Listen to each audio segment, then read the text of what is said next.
I love Rodgers and Hammerstein. I love South Pacific and King and I and everything. And I knew that South Pacific was confronting racial and social politics at the time in a really interesting way. But what I wanted to do with this play is kind of have a character that's totally unaware that she is involved in an interesting political discussion, which is to say they're doing South Pacific at the Jewish Community Center, which is already something unusual considering what South Pacific is about, and that this white woman is playing Bloody Mary, a Polynesian woman, is interesting too. Lorraine in the play has no sense that what she's doing is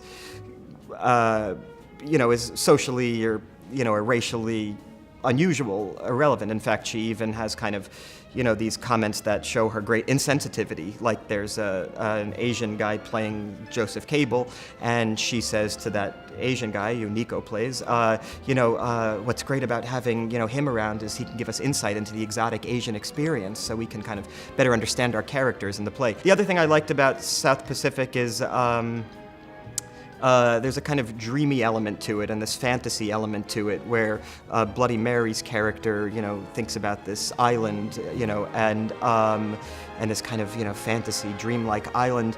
And what I was trying to play with the show thematically is this kind of, this idea between fantasy and reality and the kind of danger that can happen when people kind of mix fantasy and reality, and that's exactly what Lorraine is doing the entire play.